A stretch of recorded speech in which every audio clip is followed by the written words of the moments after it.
High everybody, welcome to the way of solution. Students, 26শে February 2026 তার গুরুত্বপূর্ণ current affairs আজকের ক্লাসে আমরা চর্চা করতে চলেছি। তো ক্লাসে যারা যুক্ত হচ্ছ সকলকে বলবো ক্লাসে একটি করে লাইক করো এবং শেষ পর্যন্ত দেখতে থাকো ক্লাসটি। যারা TWS একাডেমি অ্যাপ এখনও চেক করোনি, TWS একাডেমি অ্যাপ ডাউনলোড করোনি, ডাউনলোড করো। বাংলা ভাষায় বিভিন্ন চাকরির প্রস্তুতির জন্য সেরা প্রতিষ্ঠান, যেখানে আমরা বিগত কয়েক বছর ধরে তোমাদের প্রিপারেশন দিয়ে আসছি। রেলওয়ে ফাউন্ডেশন ব্যাচ 2 সেখানে অলরেডি লঞ্চ হয়ে গেছে, তা অ্যাডমিশন নিয়ে ফেলো সকলে। প্রথম প্রশ্ন, সম্প্রতি ভারত কোন দেশের সাথে দ্বৈত কর পরিহার চুক্তি DTAC আপডেট করতে সংশোধনী প্রোটোকল স্বাক্ষর করেছে? তা একটা অ্যাবেটমেন্ট, একটা সংশোধনী প্রোটোকল রিসেন্টলি স্বাক্ষর করা হয়েছে ভারত এবং কোন দেশের মধ্যে। প্রোটোকলটা কি? দ্বৈত কর পরিহার চুক্তি DTAC। অ্যান্সার হচ্ছে ফ্রান্সের সাথে ভারত এই চুক্তি প্রোটোকলটি স্বাক্ষর করেছে। India and France sign amending protocol to update double taxation avoidance convention, যেটাকে আমরা সংক্ষেপে বলছি DTAC। এটা স্বাক্ষরিত হয়েছে ভারত এবং ফ্রান্সের মধ্যে। Amending protocol to India France DTAC, Bharat এবং আমাদের যে ফ্রান্সের মধ্যে রিসেন্টলি চুক্তিটা হয়েছে দ্বৈত কর পরিহার চুক্তি, সেটা two boost investment and strength economic cooperation. এটা দুটি দেশের মধ্যে ইনভেস্টমেন্ট অর্থাৎ বিনিয়োগ এবং সাথে সাথে ইকোনমিক যে শক্তি সেটাকে বৃদ্ধি করতে চলেছে, ইকোনমিক প্রবৃদ্ধি করতে চলেছে এবং সহযোগিতাপূর্ণ ইকোনমিক সেখানে আমরা দেখব বৃদ্ধি পেতে চলেছে ভারত এবং ফ্রান্সের মধ্যে এটার মাধ্যমে। নেক্সট, সম্প্রতি কেন্দ্রীয় মন্ত্রী সর্বানন্দ সোনোয়াল 1,500 কোটি টাকার প্রকল্প কোন বন্দরে উদ্বোধন করেছেন? কেন্দ্রীয় মন্ত্রী সর্বানন্দ সোনোয়াল 1,500 কোটি টাকার একটা প্রকল্প উদ্বোধন করেছে রিসেন্টলি। কোথায়?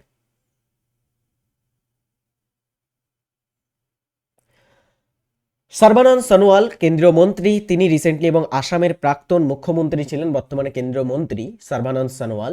তিনি dear students VO Chidambaranar port, যেটা অবস্থিত আছে তামিলনাড়ুতে, সেখানে এই প্রকল্পটি উদ্বোধন করেছে। Union minister Sarbananda Sonowal launch is over 1,500 crore projects to at VOC পোর্ট। VOC মানে VO চিদাম্বরনার। এটার নাম কিভাবে এসেছে আমি বলবো। Boosting green and digital maritime infrastructure, সামুদ্রিক অবকাঠামো বা ডিজিটাল মেরিটাইম ইনফ্রাস্ট্রাকচার, সাথে সাথে গ্রিন যে মানে পরিচ্ছন্ন ইনফ্রাস্ট্রাকচার সেটা বৃদ্ধির জন্য কিন্তু এই প্রজেক্টটা লঞ্চ করা হয়েছে রিসেন্ট টাইমে।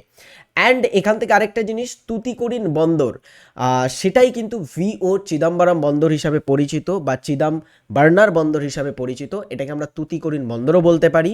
এটি হলো ভারতের তামিলনাড়ু রাজ্যের একটি সমুদ্র বন্দর। তামিলনাড়ুতে অনেকগুলো বন্দর আছে, তার ভিতরে একটা এই বন্দরটা। অ্যান্ড এটি মান্নার উপসাগরের তীরে অবস্থিত। এটি কোথায় আছে তাহলে? মান্নার উপসাগরের তীরে অবস্থিত। এটি তামিলনাড়ুর সেকেন্ড লার্জেস্ট পোর্ট। তামিলনাড়ুর সব থেকে বড় বন্দর হচ্ছে চেন্নাই পোর্ট। চেন্নাই পোর্টটা হচ্ছে তামিলনাড়ুর সব থেকে বড় বন্দর এবং চেন্নাই বন্দরটা সব থেকে গুরুত্বপূর্ণভাবে জেনে রাখবে, সেই বন্দরটা পূর্ব উপকূলেরও কিন্তু সব থেকে বড় বন্দর। চলো এরপরে আমরা তুতিকোরিন বন্দর তাহলে জেনে নিলাম, সেই বন্দরে রিসেন্টলি এই প্রকল্পটা লঞ্চ হয়েছে। 3 নম্বর কি কারেন্ট অ্যাফেয়ার্স আজকে ছিল? ভারত সরকার সন্ত্রাসবাদ মোকাবিলায় সম্প্রতি কোন নতুন জাতীয় নীতি ও কৌশল চালু করেছে?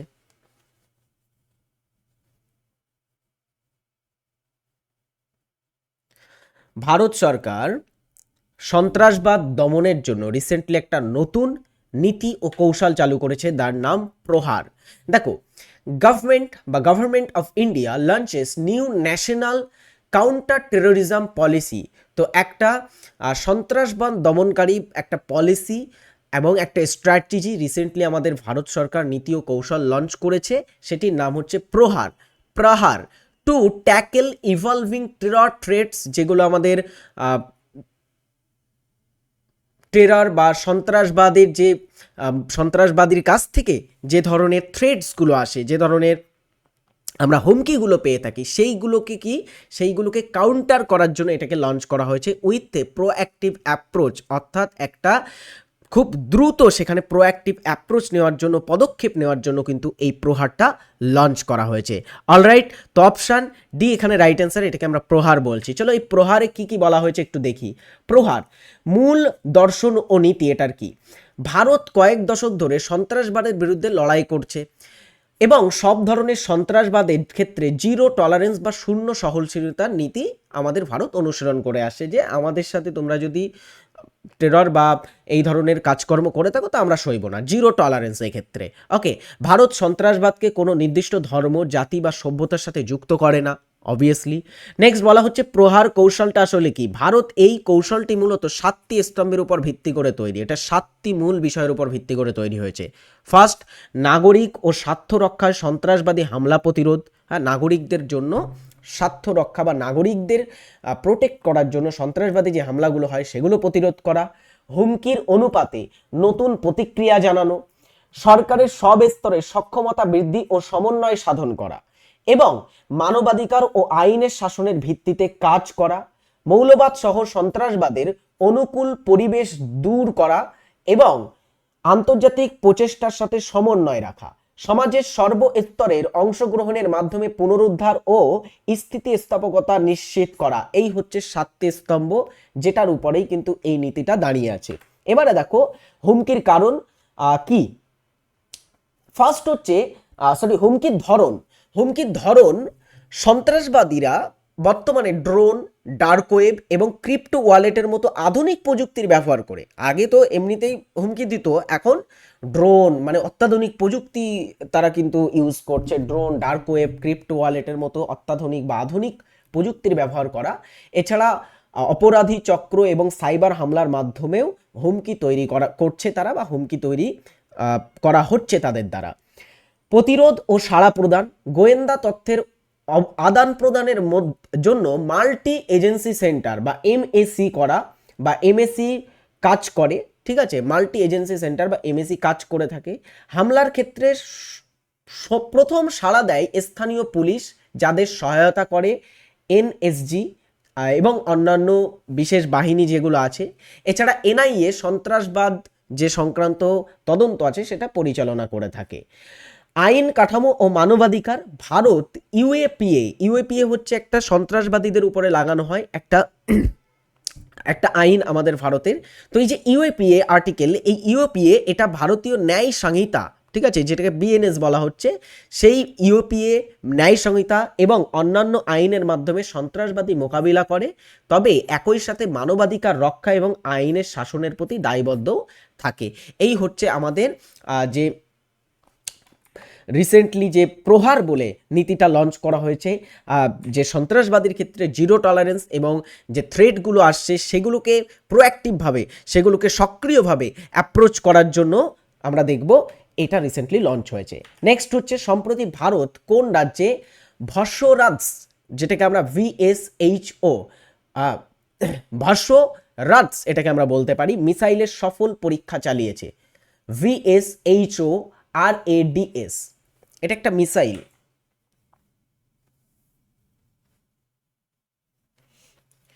এর সফল পরীক্ষা রিসেন্টলি চালিয়েছে আমাদের ভারত রাজস্থানের পোখরানে। এটা তৈরি করেছে কারা জানো?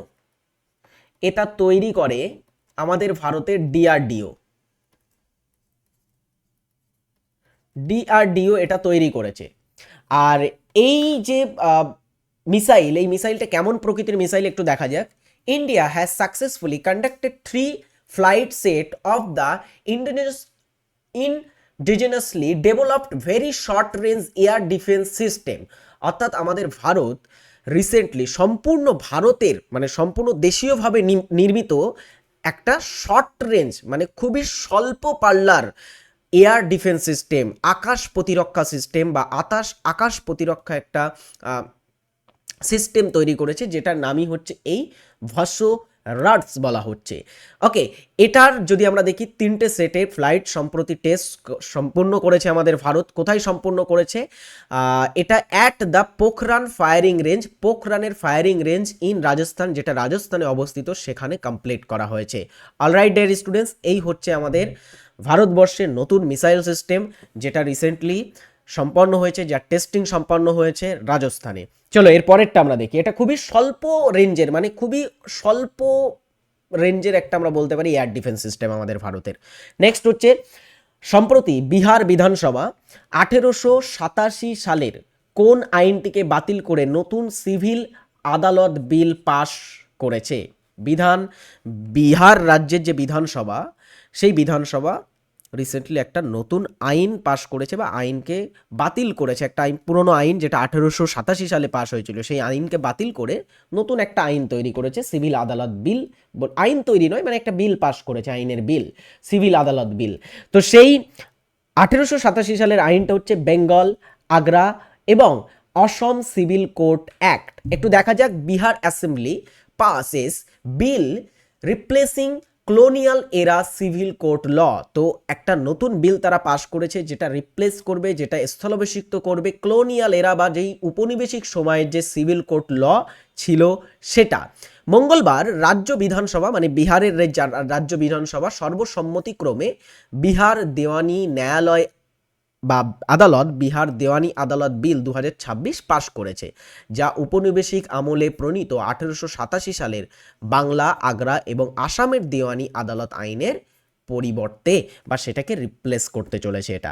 অলরাইট, নেক্সট চলো পরেরটা দেখি। সম্প্রতি কাকে global champion for road safety হিসাবে নিযুক্ত করা হয়েছে?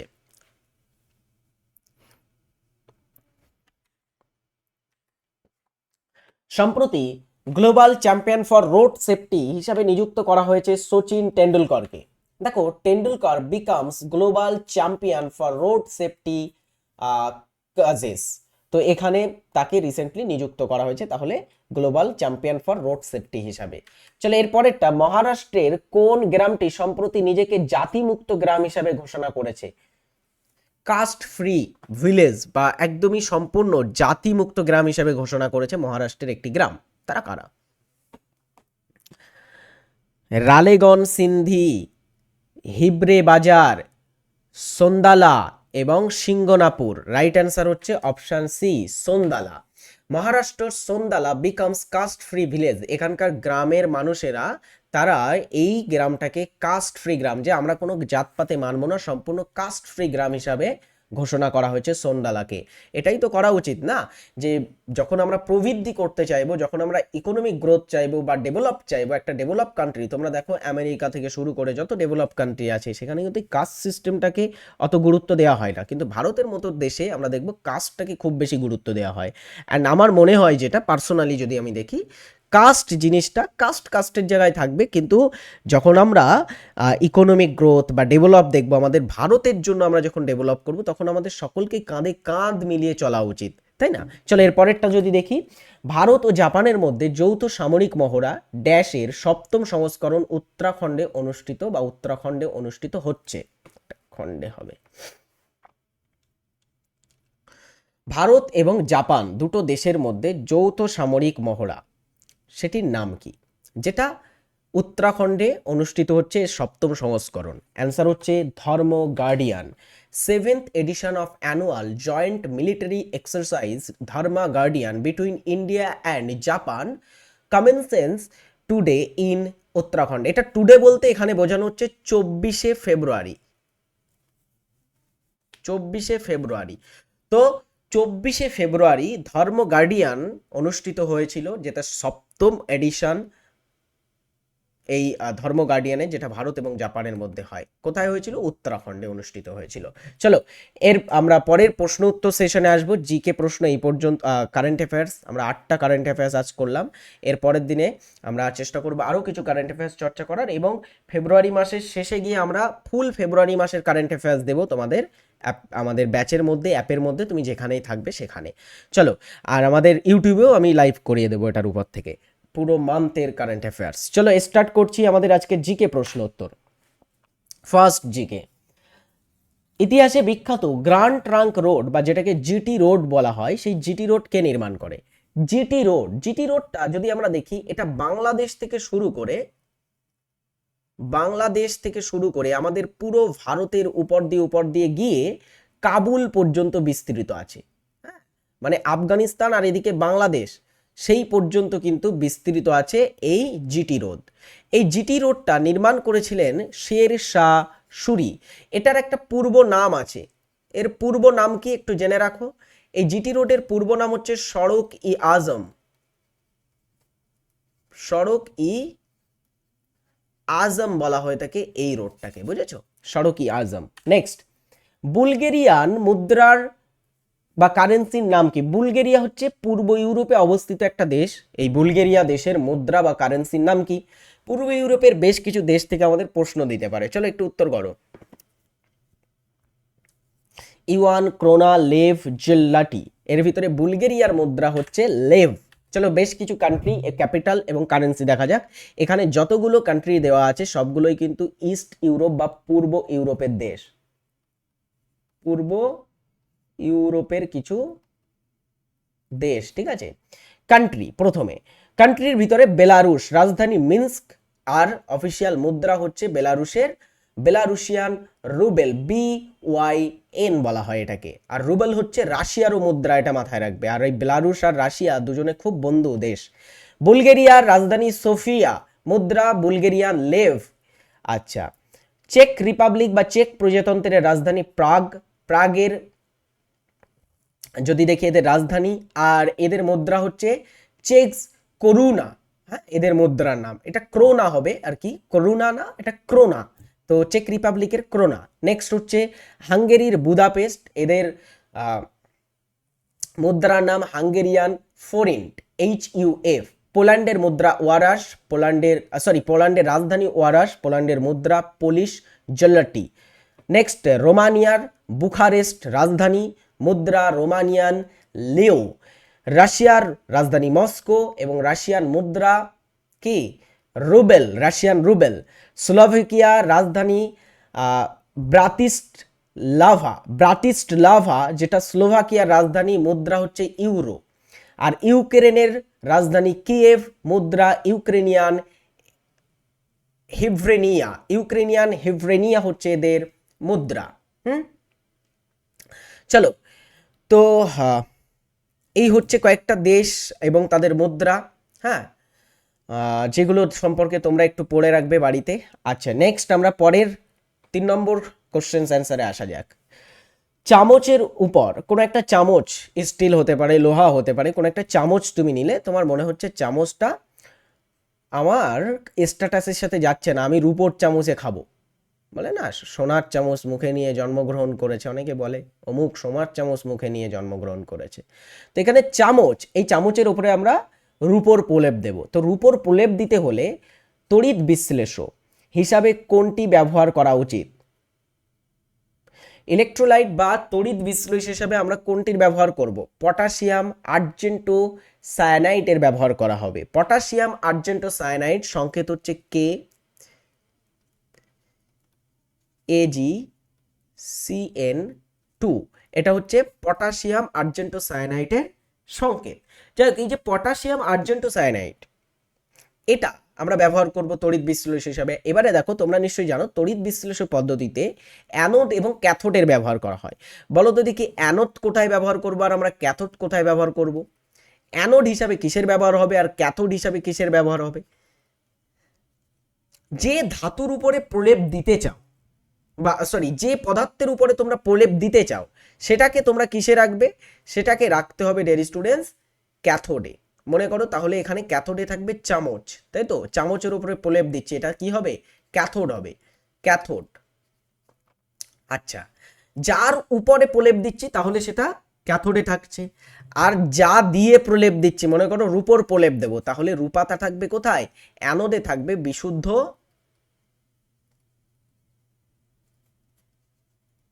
রূপা। এটা কোথায় থাকবে? অ্যানোডে থাকবে, বুঝেছো? চলো এর পরের প্রশ্ন দেখি আমরা। উদ্ভিদের ক্লোরোফিলের প্রধান খনিজ উপাদান কোনটি? উদ্ভিদের যে ক্লোরোফিল, যার উপস্থিতিতে উদ্ভিদ খাদ্য তৈরি করে থাকে, আর সবুজ রঞ্জক যুক্ত পাতাতে আমরা দেখব ক্লোরোফিল থাকে। হ্যাঁ, তো এই যে ক্লোরোফিল, এটাতে সাধারণত একটা খনিজ পদার্থ পাওয়া যায় খুব বেশি, সেটা হচ্ছে ম্যাগনেসিয়াম। শিখ ধর্মের ইতিহাসে লঙ্গর প্রথা কে চালু করেছিলেন? লঙ্গর প্রথা।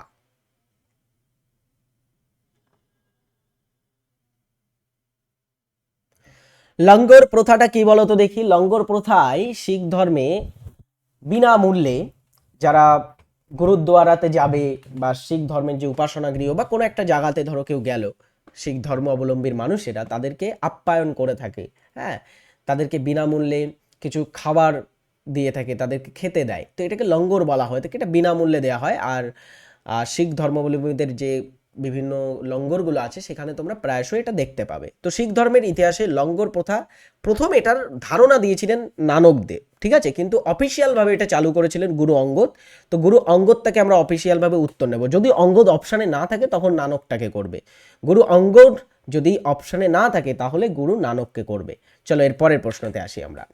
ভারতীয় সংবিধানে মৌলিক অধিকার কোন দেশের সংবিধান থেকে নেওয়া হয়েছে? খুবই সহজ একটা প্রশ্ন। মৌলিক অধিকার বা ফান্ডামেন্টাল রাইটস আমরা কোথায় পাবো? ভারতের সংবিধানের 12 থেকে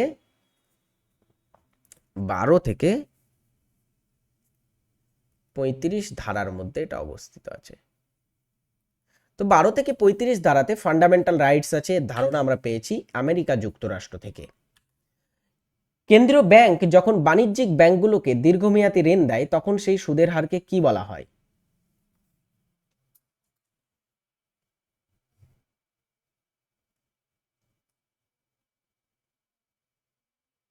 কেন্দ্রীয় ব্যাংক যখন বাণিজ্যিক ব্যাংকগুলিকে দীর্ঘমেয়াদী ঋণ দেয় তখন সেই সুদের হারকে কি বলা হয়?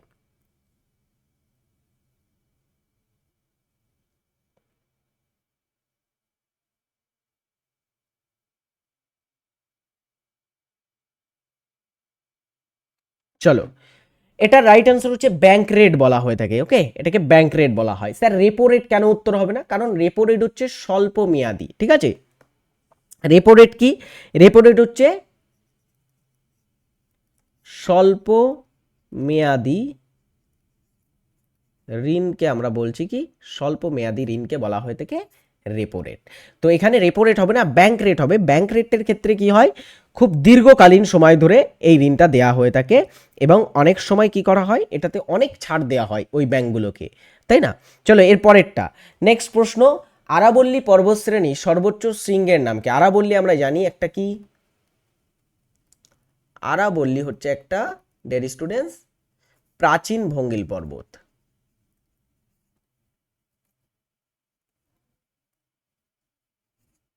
প্রাচীন ভঙ্গিল পর্বতের মধ্যে পড়ে আরাবল্লী। তো আরাবল্লী পর্বতের সর্বোচ্চ শৃঙ্গের নাম হচ্ছে গুরু শিখর, যেটা রাজস্থানে অবস্থিত আছে। রাজস্থানে অবস্থিত, বুঝেছ? চলো এরপরে, টেলিভিশন বা কম্পিউটারের স্ক্রিনে ছবি তৈরির জন্য কোন রংটির ব্যবহার করা হয়?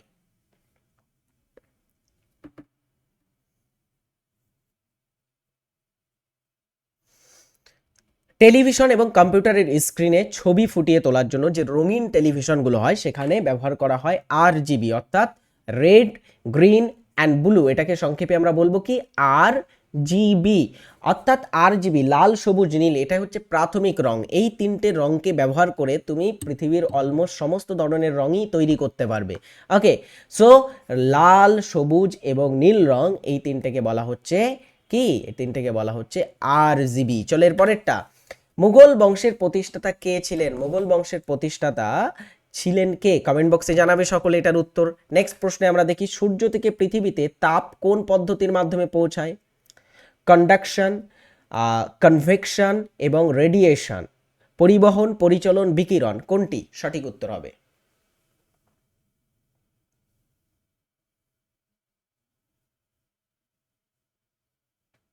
রাইট অ্যান্সার হচ্ছে এখানে সঠিক উত্তর রেডিয়েশন বা বিকিরণ পদ্ধতির মাধ্যমে। নেক্সট, ডেকান ট্রাপ অঞ্চলের লাভা গঠিত মালভূমি কোন যুগে সৃষ্টি হয়েছে বলে মনে করা হয়? এই যে অঞ্চলটাকে এটাকে আমরা ডেকান অঞ্চল বলছি, তাই তো। এই ডেকান অঞ্চলের যে ডেকান প্লাটুস আছে, ডেকান প্লাটুস, এটা কোন যুগে তৈরি হয়েছে? পলিওজয়িক যুগ, মেসোজয়িক যুগ, সেনোজয়িক যুগ নাকি প্রিক্যাম্বিয়ান যুগ? রাইট অ্যান্সার কোনটি হবে? দাক্ষিণাত্য মালভূমি বা ডেকান অঞ্চলটা আমরা জানি আগ্নেয় শিলা দ্বারা গঠিত, আর এই অঞ্চলটা মেসোজয়িক যুগে অগ্নুৎপাতের কারণে সৃষ্টি হয়েছে বলে মনে করা হয়। Option B is right answer, Mesozoic যুগ। কোন সুলতান তার রাজধানী দিল্লি থেকে দৌলতাবাদে স্থানান্তর করে? দৌলতাবাদ মনে রাখবে দক্ষিণ ভারতের দিকে আছে। তো একটা সুলতান একটু মানে কি বলা হয় তাকে, ইতিহাসে পাগল রাজা বলা হয়, ঠিক আছে, মানে জাস্ট ক্রেজি লোক ছিলেন তিনি। অবশ্য তিনি শিক্ষিত ছিলেন কিন্তু খুব ক্রেজি লোক ছিলেন তিনি। তোমার সেই উত্তর ভারত থেকে পুরো রাজধানী নিয়ে সব দলবল সহ নিয়ে দক্ষিণ ভারতে চলে গেলেন। দক্ষিণ ভারতে যে জায়গাতে যান সেটার নাম হচ্ছে দেবগিরি। তো দেবগিরিতে গিয়ে তিনি বসবাস শুরু করেন। এখন তার কয়েক বছর পরে আবার তিনি ফেরত এসেছিলেন অবশ্য উত্তর ভারতে, সেটা পরের কথা। এখন রাইট অ্যান্সার হচ্ছে তার নাম মোহাম্মদ বিন তুগলক। তার এইসব কর্মকাণ্ডের জন্যই তাকে বলা হতো পাগলা রাজা। হ্যাঁ, পাগলা রাজা, মানে যখন যা মনে করতেন তখন তাই করতেন, দেশের দশের কি হবে সেটা ভাবতেন না। আন্তর্জাতিক পরমাণু শক্তি সংস্থা অর্থাৎ ইন্টারন্যাশনাল অ্যাটমিক এনার্জি এজেন্সি, এটা সদর দপ্তর কোথায় অবস্থিত আছে? যে পরমাণু শক্তিধর দেশগুলো আছে, পরমাণু শক্তির জন্য একটা এজেন্সি আছে IAEA, তো এটা কোথায় আছে? রিসেন্টলি ইরানের উপরে অ্যালিগেশন লাগানো হয়েছিল আমেরিকা এবং ইসরায়েলের মতো দেশের দ্বারা, যে ইরান চুপি চুপি পরমাণু শক্তিধর বা পরমাণু বিস্ফোরক তৈরি করছে, বোমা তৈরি করছে। তো তখন কি হয়, এই ইন্টারন্যাশনাল আন্তর্জাতিক যে পরমাণু শক্তি কমিশন আছে বা সংস্থা আছে, এরা কি করে, এরা নজর রাখে কোন দেশ কতটা ইউরেনিয়াম ইনভেস্ট করছে, কতটা তোমার হচ্ছে পরমাণু শক্তি তারা এনার্জি তৈরি করছে, সেটার ইউজ কিভাবে করছে, বিদ্যুৎ উৎপাদনে নাকি বোমা তৈরি করতে, কি তৈরি করতে ইউজ করছে, পুরো জিনিসটা এরা দেখে থাকে। তো এখানে রাইট অ্যান্সার হচ্ছে ভিয়েনাতে এটার সদর দপ্তর অবস্থিত। অবভিয়াসলি তুমি নিশ্চয়ই জানো ভিয়েনা হচ্ছে কোথায়, অস্ট্রিয়াতে অবস্থিত আছে ভিয়েনা, তাই না, অস্ট্রিয়ার ভিয়েনা। নেক্সট, গান্ধীজি কাকে তার রাজনৈতিক গুরু হিসেবে মানতেন? এটা তো খুব সহজ প্রশ্ন। গান্ধীজির রাজনৈতিক গুরু কোন ব্যক্তি ছিলেন? গান্ধীজি রাজনৈতিক ছিলেন গোপাল কৃষ্ণ গোখলে। ইনি ছিলেন কংগ্রেসের একটা তোমার হচ্ছে বলা যেতে পারে নরমপন্থী নেতা, নরমপন্থী নেতা ছিলেন তিনি কংগ্রেসের। নেক্সট প্রশ্ন, কম্পিউটারের আইসি চিপ সাধারণত কি দিয়ে তৈরি? আইসি,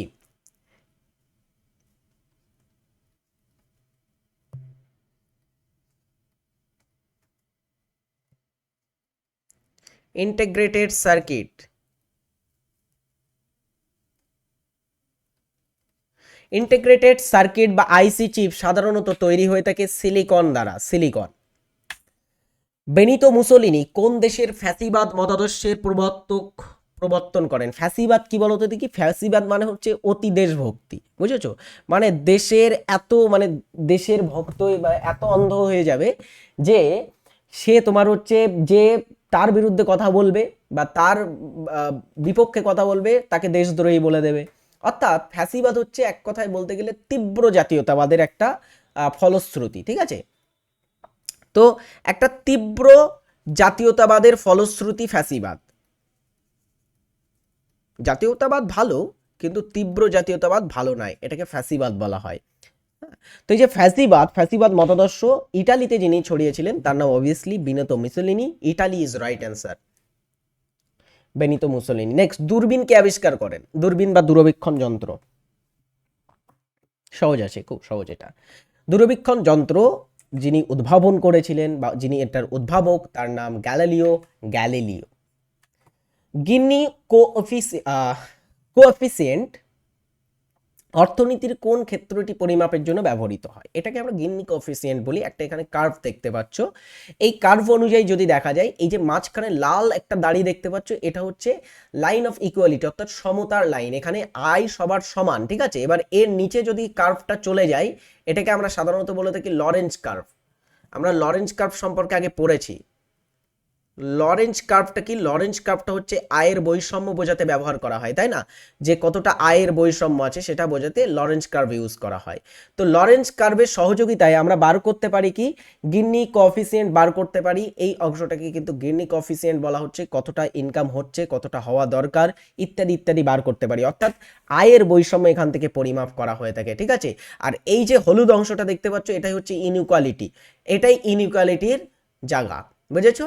এইটা হচ্ছে ইনইকুয়ালিটি, এতটা হচ্ছে বৈষম্য এখানে আছে, অর্থাৎ এটা ইকুয়ালিটি লাইন, আর লরেন্স কার্ভটা তোমার হচ্ছে আয়ের বৈষম্য বা ইনকাম ইনইকুয়ালিটি লাইন। তাহলে মাঝখানের এটা হচ্ছে কি, এটা হচ্ছে সামাজিক অ্যান্ড আমরা যদি দেখি অর্থনৈতিক ইনইকুয়ালিটির যে গ্রাফ, সেটাই মাঝখানে শুধুমাত্র হলুদ অংশটা। অলরাইট, এতটা সে যদি ইনকাম করে বা তারা যদি ইনকাম করে, তাহলে কিন্তু তারা সমাজের অন্যদের সাথে কাঁধ মিলিয়ে চলতে পারবে। এটাকে আমরা সাধারণত বলছি কি, গিনি কোএফিসিয়েন্ট বলছি। বায়ুমণ্ডলের অক্সিজেনের পরিমাণ কত শতাংশ? আমাদের বায়ুমণ্ডলে অক্সিজেন, অবভিয়াসলি আমরা জানি অক্সিজেনের পরিমাণ 21%, হ্যাঁ, যেটা বায়ুমণ্ডলে অক্সিজেনকে বানায় দ্বিতীয় সর্বোচ্চ মৌল। এই হচ্ছে আমাদের আজকের ক্লাস। ভালো থাকবে, সুস্থ থাকবে, নেক্সট ক্লাসে দেখা হবে। This is Arabul Rahman. আশা করবো আজকের ক্লাসটি তোমার কাছে অনেক অনেক ভালো লেগেছে। Take care, tata, by.